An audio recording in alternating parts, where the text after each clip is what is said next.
শাপলা হত্যাকাণ্ড সহ মোদি বিরোধী হত্যাকাণ্ডে আমাদের যেসব ভাইরা জীবন দিয়েছেন, রাষ্ট্রকে তাদের শহীদের স্বীকৃতি প্রদান করতে হবে। জীবন এবং রক্ত দিয়ে আমরা বাংলাদেশের পরিবর্তন চেয়েছি। অতএব জীবন এবং রক্তের বিনিময়ে যে পরিবর্তন আমরা আকাঙ্ক্ষা করেছিলাম, সেই পরিবর্তনকে যদি থামিয়ে দেওয়ার চেষ্টা হয়, আমরা আমাদের গাজী ভাইদেরকে সাথে নিয়ে আবার রাজপথে হাজির হব, প্রয়োজনে জীবন দেব, কিন্তু বাংলাদেশকে আমরা নতুন করে সাজাবো ইনশাআল্লাহ। ব্রাহ্মণবাড়িয়ার বীর জনতা বাংলাদেশের ফ্যাসিবাদ বিরোধী লড়াইয়ে এই ব্রাহ্মণবাড়িয়ার অনেক ভাই জীবন দিয়েছেন, কিন্তু এখনো পর্যন্ত আমাদের ভাইদের এই হত্যাকাণ্ডের আমরা বিচার পাই নাই। হেফাজতের শাপলা হত্যাকাণ্ডে যারা শহীদ হয়েছেন, মোদি বিরোধী আন্দোলনে যারা শহীদ হয়েছেন, এখনো পর্যন্ত আমরা তাদের রাষ্ট্রীয় স্বীকৃতি পাই নাই। আমরা আজকের এই সমাবেশ থেকে উদাত্ত কণ্ঠে আহ্বান জানাবো, শাপলা হত্যাকাণ্ড সহ মোদি বিরোধী হত্যাকাণ্ডে আমাদের যেসব ভাইরা জীবন দিয়েছেন, রাষ্ট্রকে তাদের শহীদের স্বীকৃতি প্রদান করতে হবে। যারা শহীদ হয়েছেন, ওই আওয়ামী লীগের গুন্ডারা যাদেরকে শহীদ করেছে, সেই আওয়ামী লীগের গুন্ডাদেরকে বিচারের আওতায় দাঁড় করাতে হবে।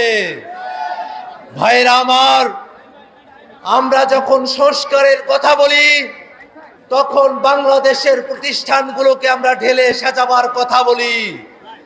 বাংলাদেশের প্রতিষ্ঠানগুলোকে অর্ধ শতাব্দী ধরে দলীয় ব্যবস্থার মধ্য দিয়ে পরিচালনা করা হয়েছে। এদেশের নির্বাচন কমিশন, দুর্নীতি দমন কমিশন, সরকারি কর্ম কমিশন, মহা হিসাব নিরীক্ষক, ন্যায়পাল, তথ্য কমিশন, মানবাধিকার কমিশন সহ সাংবিধানিক এবং সংবিধিবদ্ধ প্রতিষ্ঠানগুলোকে দলীয়ভাবে নিয়োগ দিলে দলীয় এজেন্ডায় দলীয় সরকার সেগুলোকে তাদের দলের স্বার্থে ব্যবহার করেছে। অতএব আমরা দাবি জানাতে চাই, বাংলাদেশের সংবিধিবদ্ধ এবং সাংবিধানিক প্রতিষ্ঠানগুলোতে নিয়োগ কাঠামোয় পরিবর্তন নিয়ে এসে সমন্বিত নিয়োগ বডির মধ্য দিয়ে, সিলেকশন কমিশনের মধ্য দিয়ে এই প্রতিষ্ঠানগুলোতে নিয়োগ সম্পূর্ণ করতে হবে।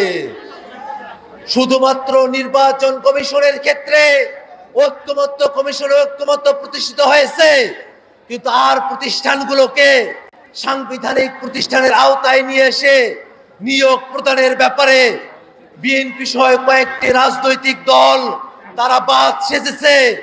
আমরা বলতে চাই, সংকীর্ণ দলীয় বিবেচনার ঊর্ধ্বে ওঠে বাংলাদেশের সংবিধিবদ্ধ এবং সাংবিধানিক প্রতিষ্ঠানগুলোতে সাংবিধানিক প্রক্রিয়া সমন্বিত, স্বতন্ত্র, স্বাধীন নিয়োগ সিলেকশন কমিটির মধ্য দিয়ে নিয়োগ সম্পূর্ণ করা হবে। বাংলাদেশের জনগণের আশা আকাঙ্ক্ষার দিকে তাকিয়ে রাজনৈতিক দলগুলো এবং দেশের জনগণের আশা আকাঙ্ক্ষার প্রতি সমর্থন রেখে ঐক্যমত্য কমিশন সিদ্ধান্ত গ্রহণ করবে। ভাইরা আমার, আজকের এই সমাবেশে ব্রাহ্মণবাড়িয়ার আলেম সমাজ, ব্রাহ্মণবাড়িয়ার নারীরা আপনারা যারা উপস্থিত হয়েছেন, তাদের সকলকে সাধুবাদ জানিয়ে আমি আমার বক্তব্য এখানে শেষ করছি। ইনকিলাব জিন্দাবাদ।